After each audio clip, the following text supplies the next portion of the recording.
The motto at Harris City Technology College is all can achieve, and this is especially true of the 10% of students who are dyslexic. Every year these students gain between 70 and 80% 5 or more top GCSE passes. The school puts its success down to a well-equipped resource centre for students with dyslexia based within the school, and a dedicated Senko and specialist dyslexia teacher, Debbie Hart, who works closely with students outside the classroom, providing them with strategies to help support them back in the classroom. Many of Debbie's teaching methods can be employed in any mainstream school. This programme focuses on these strategies. We make every effort to make sure that we identify all our dyslexic students. We have an ongoing screening programme.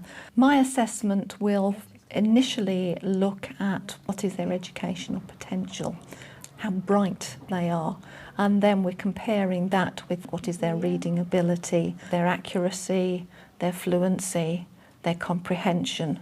Usually a good indicator of dyslexia is when the children appear to be very bright orally and can discuss things, are picking up information in classrooms, but then are having difficulty expressing that on paper. They might be struggling with their reading. They might have trouble trying to get information down in sequences on paper. Teachers should be looking for students that are having problems with organisation, those students who don't remember what it is they're supposed to be doing when you've just finished explaining to the class exactly what they're supposed to do. The use of IT complements classroom-based teaching and learning and is a helpful tool for dyslexic students. Multisensory learning means learning through a range of senses. This is very important for dyslexic students because they will have difficulties with learning through one or more of those senses.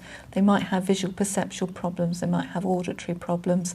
So by appealing to all the senses, it makes it more memorable for them and they learn better. So I'll just talk it through the programme. We use a range of software to support our dyslexic students. IT is very important for them. Quite often they're very adept with computer usage, and also computers are non-judgmental, and you're able to produce something that looks as good as everybody else's work at the end of the day. Inspirations is one of the programmes used by the school. It helps dyslexic children to sequence ideas and is one of many products available to teachers. One of the problems that dyslexic students have is getting down on paper the information that they want because they have trouble trying to think about the way the ideas come out. Their ideas won't come out in a linear sequence. So by using this, they can brainstorm it onto the computer, then think afterwards what kind of sequence they want it to be in. And the programme also will put it into a bulleted form, and it will also help them then transfer it into a word processing package. I'm just using this mind map to help me with my history. This entire thing is just spider diagram of my ideas from Britain in 1750 to 1900. I've just got these little notes to help me. I can remember little things like the government was very powerful and enforced law. I find it helps me quite a lot because it's not all on one page and I can read these chunks and then I can remember it a bit more. James is in Year 8. Like all the other dyslexic students, he visits Debbie once a week for some one-to-one support. This school actually, dyslexia isn't like a disease to this school. They know how people like me struggle. Another IT package used by Harris College is Units of Sound. It's one of many software options available on the market to help students with literacy skills, including reading, spelling, memory and dictation. For example, you might have a couple of children, 2 or 3 children, all working on units of sound, but they could be working at different levels. There are 3 levels in the programme for reading, spelling, memory dictation. Some of the children might be working at higher levels for their reading and lower levels for their spelling. They will be working on different aspects within that based upon what they already know and what they don't know. Tug a rug. Pass. Dyslexia can affect the way that you speak. One of the problems that a number of dyslexic people have is with the pronunciation of multi-syllable words. Because they have problems with sequencing and short-term memory, quite often they mispronounce such words. The unit of sound is Right, say the sound. That sound. Good. Spur. Spur. Cur. Curb. Curl. Curl. Right. Just check this one for me. What was this one? Curl. Curl. Good. And what was this one? Curb. Curb. Good. Well done. Has the frog gone? Has the Frog. fog gone? Right. Has Dad gone off on a job? Has Dad gone off on a job?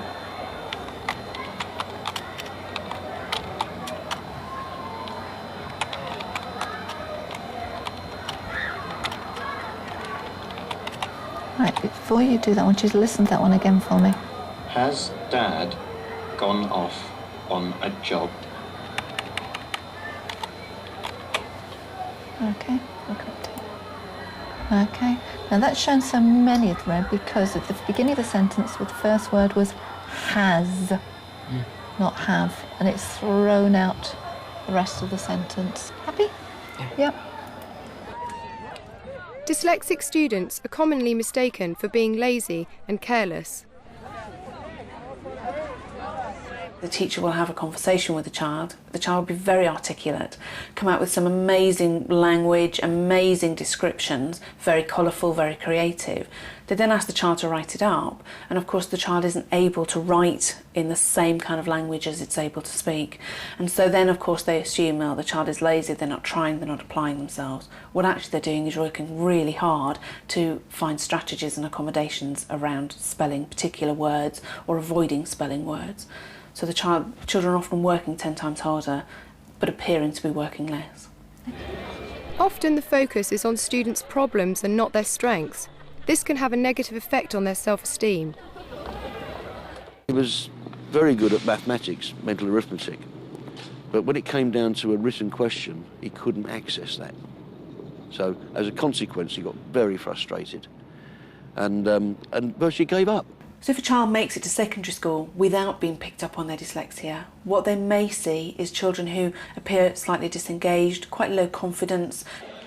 And the danger is that whilst they're moving from classroom to classroom, teachers have a very minimum time to actually make a big difference. And so that self-confidence will just fall and fall unless it is actually truly picked up. And it took until sort of virtually the end of his first year here to really gain self-confidence, self-esteem. Yeah, I do think my confidence improved because at my primary school I just sit in the corner, basically don't say anything unless I'm talking to my friend, but here I'm more confident, put up my hand. If I get it wrong, I'll try again. It was soon recognised that what was good practice for dyslexic students is excellent practice for everybody else. You will find teachers here incorporating a range of strategies and learning styles in all their lessons. One of the main problems, I think, is confidence. James, for example, in my Year 8 class, he's quite shy, but I do think he's improved since September with me in terms of contributing to lessons and putting his hand up. And he can be quite enthusiastic, which I'm always really pleased with. Read out what you've written. Shh, James. To get some rocks off the top of my roof. OK, to get some rocks. I went on the roof to get some rocks from the top of the roof. We've already said that, haven't we? So to get some rocks from the top. Yeah. And then what? Because even orally, he's not very clear. In his enunciation isn't very clear. So sometimes I have problems understanding what he's saying, but obviously I have to react to it very carefully because I don't want to undermine his confidence in the fact he's volunteered in the first place. I think you have to learn to read for meaning and be selective in your marking in terms of not questioning every spelling. If they're conveying a sense that they understand the task and they've made an effort to complete it. There's one for you. During their weekly sessions in the resource base, dyslexic students work through various targeted exercises with Debbie to improve aspects of their literacy skills. Jump. Perhaps it might be a particular spelling that you're working on, or a particular group of letters within a spelling that we're looking at. So they're looking for families of words with the same spelling patterns.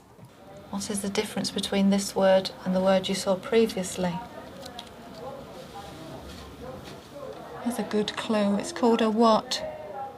Syllable. It's a suffix. It's a suffix. Yes. Debbie demonstrates a few simple tips that any teacher can use to make their classroom dyslexia friendly. Provide a list of key vocabulary for your subject and make sure key words are visibly displayed around the classroom. Do not give long lists of spelling words to learn. 2 or 3 are as much as a dyslexic student will manage, and it is better if they are related. Write assignments in homework planners yourself for students who struggle to make out their own handwriting, so they are able to read it when they get back home. A laminated timetable is useful for students to scribble notes on of important things to remember to bring in for lessons. Don't correct all mistakes in written work. It's too discouraging. Mark positively. More ticks for the good bits. What we try to do as the students get older is to encourage them to bring their work to us when they need help, rather than saying to them, you must come and see me so many times a week. Also at that time, they're usually thinking about going on to university, and we sit and talk about the kinds of things that they're going to need. I mean, I managed to get an A and a B for English GCSE, something which was completely impossible. I failed to get a level 3 in my year 6 SATs, but after doing 3 years at Harris, I managed to get to a level 7. At the moment, I'm looking for a university for September 2007. So the short term is to finish A-levels in maths, physics and distance learning psychology. And then hopefully I'd like to get on a course to study astrophysics at degree level, and hopefully eventually move on to Masters and PhD in astrophysics. In year 7 I wouldn't be able to stand here in front of this camera. I was a shy kid, I couldn't put my hand up, couldn't answer questions. Now I'm really outgoing in lessons. I've got friends which I didn't have before, and I really just developed as a person and through the help of the teaching methods here.